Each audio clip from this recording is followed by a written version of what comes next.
Hello. Welcome to Our Time. Great to have you with us once again. You know, I was laughing because we have a fabulous female comedian on today. Is it comedian or comedian if it's a girl? Do you know the difference? Comedian, I think. Comedian, an N. She's an N.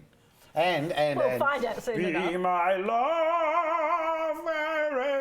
I wish I knew the words to the rest of that song. Well, I do, but I'm not about to join in. Oh, aren't you? I think we need a duet to that one. Oh, we've got... We'll save you at home. We will save you. Oh, what a shame, because we've got Yes? Lisa Lanzi. Got nothing to do with that. It's just Mario Lanza and Lisa Lanzi, and you must have had that because our Just lovely floor times. manager Yeah. over there said when you came in. Just a few times in my Just a life. few times, yes. Yes. Welcome to the program.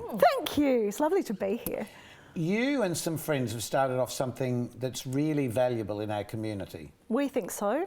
We've got this fabulous company called Three's Company MTV, which stands for Movement, Theatre and Voice. Right. And there's three of us, hence the threes part. Yes. There's myself, there's Ange and Alan. I sang the wrong song. Uh-oh. The three of us. Okay. There always should be I think for you we'll and put me. you in our next show, Okay. I reckon. Okay. Yeah, we could do a nice foreplay thing. Well, really, to make sense of this, one thing, I'm not even going to go there, one thing that we could talk about and actually show of something you've just finished has been a tour of the local theatres here in South Australia, the Out of the Square network, We did indeed. with a show with a group of the singers from this organisation. Yes, these ones are more in the professional vein rather than the community side.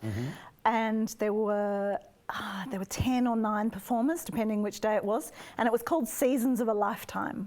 Well, there are, and here's just a little bit of footage of them singing. So Lisa, these were some of the performers who did the tour, and the sort of material that you're working on. We had the concept of seasons of a lifetime. So spring, kind of teenage love and lust. And then we moved into autumn, and where things change in your lives and you become a little bit more serious. We went through winter, which was a little bit about grieving and loss and maybe relationship breakups. And we ended with summer and true love and things like that. Oh, great. Let's have a listen now to some of the songs.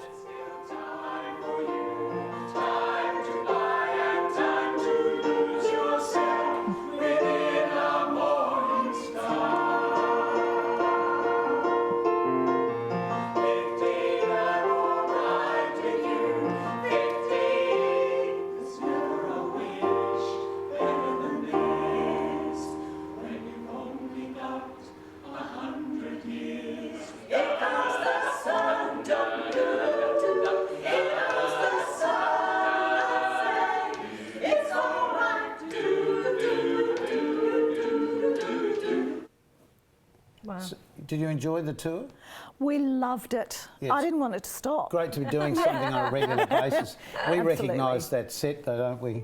Janice and I played King and Queen in front of that Oh, backdrop. So. it's a very in regal Cinderella. backdrop. Yes, well, it's because I painted it. But the other activities the group is involved with? We have theatre, movement and voice in our So that was title. the voice and stroke theatre? Yeah.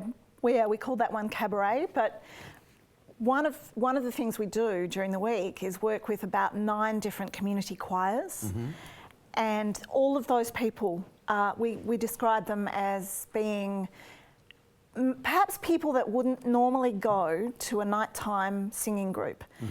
Whether they're frail, whether they have dementia, whether they have suffered a stroke, some people with Parkinson's, or they might just be older and not wish to go out at night. But you're having great results with people that have some issues, aren't you? We really are. Just one tiny example. We had a woman, we've got this brilliant group out at Elizabeth called the Silver Beat Rock Choir. Okay. And they're all over 65. There's about 40 singers and a 7-piece rock band. Wow. Yeah, they are feisty and fabulous. One of our members was quite agoraphobic and quite anxietal. She didn't really leave her house. Now she sings solo on stage in front of Fantastic. big audiences. But there's been a lot of work done in this area recently. I mean, we've just recently been talking to our friend, the doctor, about the brain and how things can be changed in the brain if Absolutely. you have the stimulation. Absolutely. And we believe at Three's Company that the performing arts are a hugely successful way of doing this. You're engaged. Well, as you were saying Yeah. before, you're Yeah. using everything. Absolutely. You're exercising Yep. as well as exercising your brain, because you have to remember. You have to learn stuff, new Yeah. things. Like, we don't just teach old songs that might be familiar to these older people. We teach contemporary songs. They've been on Sunrise singing Katy Perry.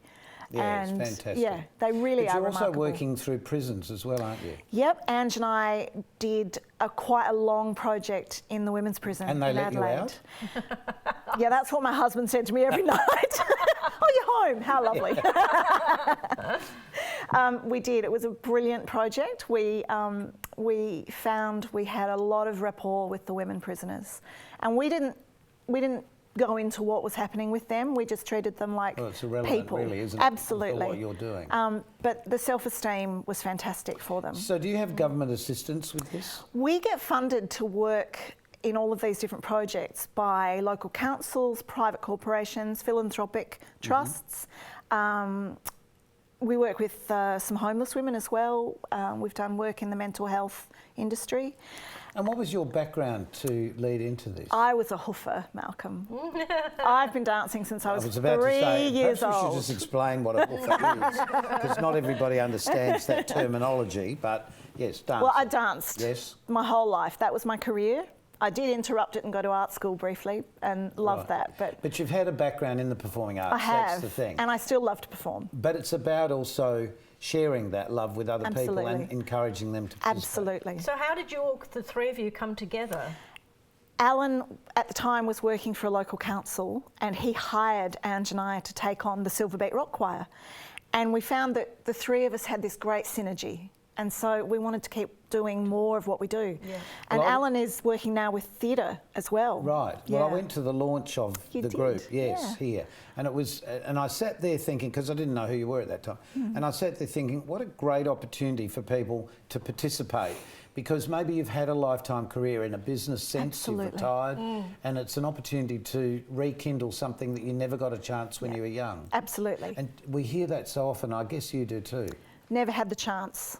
Too busy, you know, kids got in the way, everything. Always wanted to be on stage. And this Are is you the aware chance. of any other group like yourself in other parts of Australia?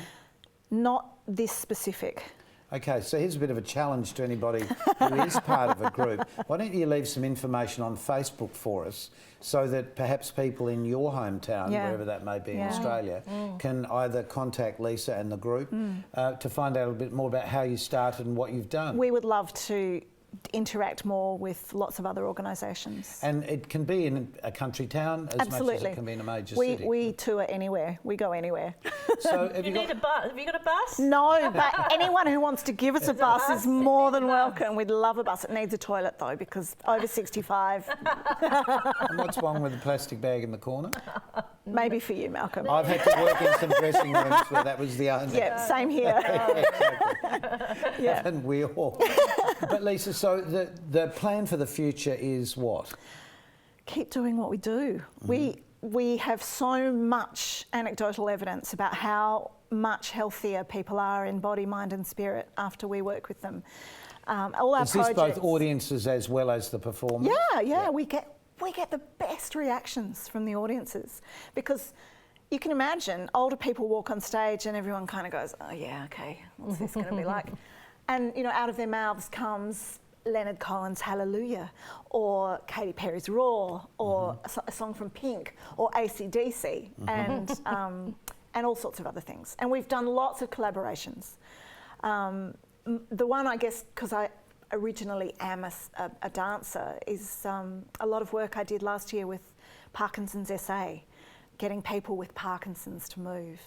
And dance and music together have this phenomenal power to overcome that tremor that I some believe people because have. it helps the neural pathways that have Absolutely. disconnected find another way Find around. another way, exactly right. To reconnect. Yeah. Isn't It's that so exciting. Yes. Also, there was recently on one of those talent shows the boy that had the stutter but Yep. could sing beautifully. Absolutely. Wally Carr. Yeah. Wally Well, was like that. It's like that movie, The King's Speech. Yes. Exactly right. Yeah. It's finding the way around it, isn't Yeah. it?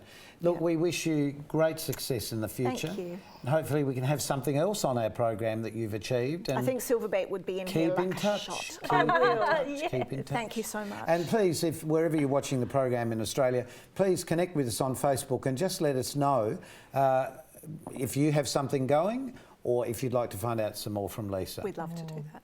Thank you. And we'll be back with a fantastic comedian, Yes. Kiha Jackson. We'll see you soon.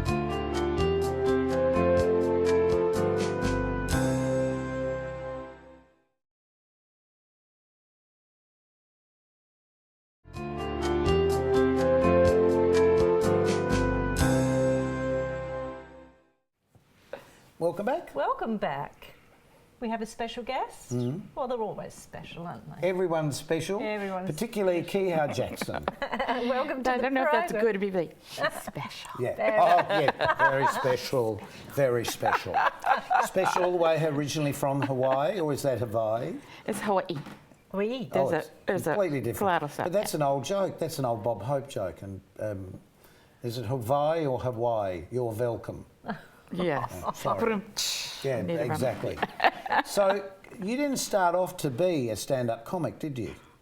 No, actually, I had quite a good job in management and sales for several companies in Waikiki. I was in the visitor industry in Waikiki for like 25 years. Yep. But I was always the funny kid, and I always loved comedy, and I always entertained my friends. And I thought, you know, someday I'd like to do that. But, you know, you never think of it as a career choice because usually you don't pay that well. So Well, everyone says exactly, oh, it's a hard road. yeah, they say, you know, it's a Then get off the road, I'd say. yeah, yeah, exactly. But it is. I mean, anything worth doing too is worth spending some time at. So it just sort of by chance or by fate or whatever. I was divorced. I was raising a 10-year-old by myself, and I moved in with my dad, who was ill. And my dad had Alzheimer's, and as you know, that's a 24-hour day, 7-day-a-week job. And one week, my sister had said, I'm taking Dad for a week, so I had a week off. It was the week of my 43rd birthday. I opened the newspaper, and there was an ad for an open mic night, and I thought, you know what? I don't want to be in my rocking chair when I'm 80, thinking, what if I just gave it a go? I've not heard of that before. Open mic night. So does that really? happen? Yeah, does that happen Yeah, very often? it does happen very often. Most cities, especially comedy clubs, will have open mics where anybody can come and give it a go, and they'll have usually a professional MC, Yeah. and everybody will get like 5 minutes, and you'll be able to get up and do it. And if you're good and if you like it, if you can keep trying out and you can keep Okay. doing it until eventually Somebody you know, books you. somebody books you, which is Wow. what happened to me. Yeah. Initially, Did it have the red light up? When the red light comes on, you get off? no, actually it didn't. The guy was pretty good. He was just, his name is Andy Bumatai, and he was a Hawaii comic who had gone to Los Angeles and made a name for himself. But when he got married and had his children, he wanted to raise his children back in Hawaii. So he came back, he was opening a show at one of the hotels, and he was holding an open mic night because he wanted to see what was out there. He hadn't been home in several years. He wanted to see who would show up and what kind of talent was there because he was building his show. So I went to that, and he was very good, which is a lot of open mics, they don't give you a lot of instructions. So this guy was really good. Like when you got up, he would say, you know, that was really good, add that, take that out, you don't need that, too many words here. So he was very helpful. Helped So- produce you. Huh? Helped produce you. Yeah, and he or helped direct you. guide, you know, because Guide, when yeah. you first start, there's no manual, there's no, you know, as you know, a lot of show business, you have to go out and do it. You can learn Yeah, to dance, you yeah. can learn to sing, all you can learn to play an experience. instrument. But stand-up comedy, you can only learn in front of a live audience. So you just have to keep doing it. So we played in little bars, we played in little, we did an ice cream parlor once, don't ask me why, it was a coffee shop / ice cream parlor. This lady did her taxes in front of us. And I mean, not quietly, you know, the kind of, just, And you're trying to do it. and we're like, what's this lady? You know, so it's like, so we paid our dues. You know, we had get in a bunch of bars, and we'd say, listen, we'll do a show. Don't worry about it. We just need the time, you know. And then you're in front of the big screen TV, and they're like, get at it, you know, because they're trying to watch a football game or whatever, right? So you really had to kind of learn to stand on your own 2 feet Yeah. and whatever. Somebody saw me in one of those pitiful shows, put me in another show, and then they put me at the comedy club, and then I just kept working since then. So Then you married an Australian I married in Australia, my second husband. and ended up here. and ended up in beautiful downtown Adelaide. Well, beautiful Adelaide Hills. We've been living in the hills. Okay, was that a hard start for you? You know, no, yes and no. It's quite different than, as you can imagine. Yes. Hawaii, you know, like winter, hello. And very different the way people throw parties. You know, like if I invite you to my house in Honolulu, I take care of everything. You come as a guest. You're an honored guest. I will take care. You're honored at my house. I get invited to my first party in Adelaide. Come to my house for a party. Bring your own food, your own drinks, your own esky, your own chair. I'm like, why am I coming to your house? Yeah. I don't get it. Why am I taking the party with me? You're supposed to, you know. So there were things that I had to get used to culturally. Yes. But people, I find that people are people. And the things my dad said to me growing up, fathers here have said to their kids. So when I talk about growing up in the old days when you would have to get spanking and you can't hit your kids anymore, and people totally get that, even though we were totally in different places in the world. People really are basically the same. Of course. And therefore, because my friends asked me, and they said, do they understand what you're talking about? I'm like, you know, best advice I ever got is you talk about your family, your friends, your kids, you know, people that you don't like, your relative, whatever. Everybody has those. Yeah. Nobody And we all is better laugh than the others. same. And you all laugh. And we all cry the same. And, you know, you go to any family party, humor is a welcome guest anytime. And you tease each other and you make fun of Yes. Uncle so-and-so and you make fun of, you know, what the kids are doing. And that's a natural part of life. And when I do it, because of my age, people don't normally see our age reflected on a comedy stage very That's often. very true. A lot of the comedians are They're stand-ups quite are young. very So when I yeah. started at 43, I was already the grandmother of comedy there because Yeah. everybody's in their 20s. So it was really difficult. And now that I'm, you know, 22 years later, you know, it's become a plus now because, especially like I do a lot of cruise ships. I've been working on the cruise ships for the last year. And the average age there is a bit of the older demographic, you know, somewhere between 40 and 60 is the bulk of the people. A lot of younger people, a lot of older people than that. But finally they go, oh my God, you're talking about your mammogram? Let me tell you what happened to me. You know, I stuff like that. And people just love it because it's like, I talk about my husband's prostate problem. You know, I said, poor guy wakes up 3 or 4 times a night just so he can pee in Morse code. You know, it's like dot, dot, dash, dot, dash, dot, dot, you know. And people just scream because they're like, that's my husband. That's exactly what's going on. I get it, you know. I mean, that kind of stuff people don't see all the time because a lot of younger people, they see what they see on TV for comedy. They see a much younger demographic and they think, well, they don't go to comedy clubs. But there is a wide variety of people in entertainment that can target any market. Oh, absolutely, yes. And, you know, I did a show once called The Three Stuffed Mums, and you're familiar Yes, with The Three I Stuffed am. Mums. And that show still got legs. We're still touring that Yeah, show. it's a great piece because you've got mums of 3 different ages. Exactly. With 3 different stories, but the stories have grown as the family's grown up. Yeah. As it would, you know. Yes. And there are always mothers. There are always mothers up Yes, there. It's an it- eternal audience, yes, right? something and it's never always leaves got you. kids. Always got, you know, always whatever. And doing that, people just like are so attracted. We're so attracted to that show because finally we're talking about me. You know, people are going, that's me. I recognize. I've done that. I've said that to my kid. Oh my God, I never thought you could say that in public. You know, all this kind of But stuff. do you think with comedy generally that comedy of our age group was actually different to the comedy today? Oh yeah, A it's lot like, of the hey, how comedy- about those? How about those Oakland A's? Huh? You know, Bob Hope. Yeah, That's exactly. what people think it is. And Exactly. comedy has changed. But it's changed. You can't Yeah. do those old jokes anymore. We can't do jokes anymore. You know, did you hear the one about the Yeah, the joke jokes It's you not funny can't do. anymore, that type of joke. People expect it to be original. They expect Yeah. it to be an observation that they can bond with you on. You know, if you talk about your kids, they'll go, "Oh, that's happened to me." Or if I talk about going to the doctor and having to get a mammogram or whatever, the women are like right there. And I talk about men, you know, doing things, and so people kind of relate to that, and they're Yeah. very comfortable. Yeah. I would say that like the first season we did, they say Three Stuffed Mums. We sold 1,000 tickets. Virtually nobody in that audience had been to a comedy club. So the clubs are only one place that you can reach an audience. They tend And to a younger predominantly a young demographic. one too. They tend to a younger demographic. But I know, like we had a show, I also do a fringe venue. I've done it for the last 6 years. And we had a show at the Store, which is our fringe venue this year on Melbourne Street. With 2 women from Queensland, and they did a show called Women Like Us.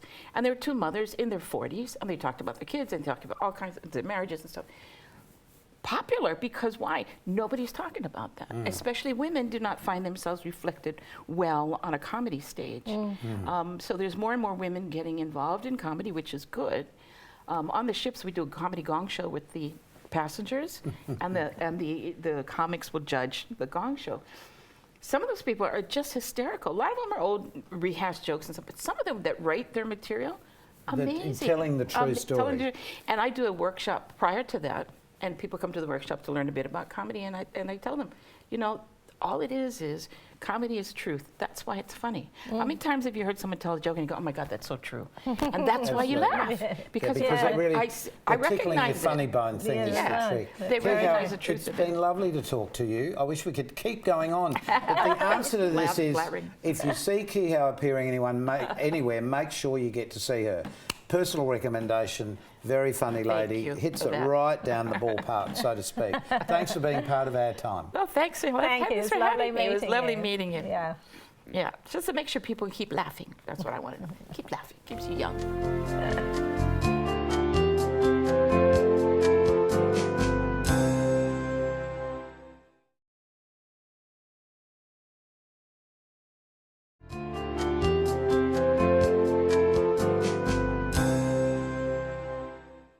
Many of us, as we get older, have a little bit of digestive issues, tummy troubles or digestion troubles.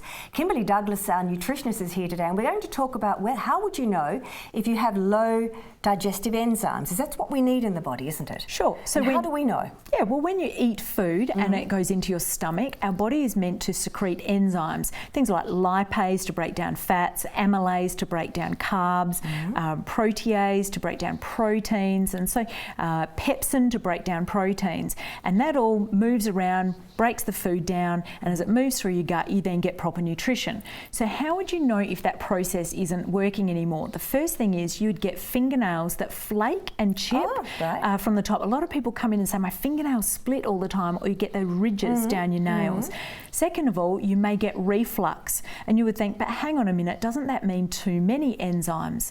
But one of the symptoms is acid reflux, and the reason is, as you eat a meal and it goes in your gut, the small amount of acid and enzymes you're now making can't break that big meal down. Think of like meat and vegetable. So what it does, because it can't go down, it flicks up the esophagus, and so you think that you've got too much acid, but you've actually got too little. It's really interesting. So another symptom is eating a meal, feeling really full, and then an hour later back picking at food again when you know you shouldn't be hungry, and it's because you didn't make enough acids and enzymes to break that meal down. So the meal has gone through undigested, and your body's saying, where's my food? I want more. Where's my nutrition? So that bell goes off that it actually wants more food. And the other thing that can happen is changing bowel actions. So people go from being a bit constipated through to being a bit loose, and it kind of rotates between the two. It's a simple remedy, and you can purchase digestive enzymes. You need to talk to your doctor or naturopath, and you can, if taken the right amount of digestive enzymes added with every meal, you actually can make a massive difference. Nails grow. So you take these enzymes with your meal. Yes. And does that not stop your own body from producing enough, or will it? If you take it at the end of a meal, not the beginning, it allows your body to make its own level of what it's capable of, and then the tablet at the end will top it up. And soon enough, if you take it with every meal, you'll find that your stomach acid's going to be restored. And so within weeks or months, you'll take a capsule and you'll think, oh my goodness, I've got heartburn. It's your body's way of saying, I don't need all those enzymes anymore, we've got plenty. Yeah, I see. So that means that you can take the enzymes and it will take, all the goodness will come out of your food through your system, so you're getting all your nutrition. Absolutely. So we do need to have the right amount of digestive enzymes in our system. For sure. Kimberly, you're wonderful. I think that's going to help a lot of people out there, certainly me, with when we do have a little bit of digestive trouble. Thanks for coming in, and we'll see you next time. And that was, again, Kimberly is just, I love her. Full of it. I always say, full of it. Yes, you do. Hey, why don't you join us on Facebook? Be comfortable using Facebook, because you can find out what's on our next Our Time program. But also find out about Lisa Landsey and what she's doing, you know, helping with Three's community Company, MTV. groups. Yes, with all of the MTV things. So until next time on Our Time, keep yourself nice. Till then. Bye for now. See you.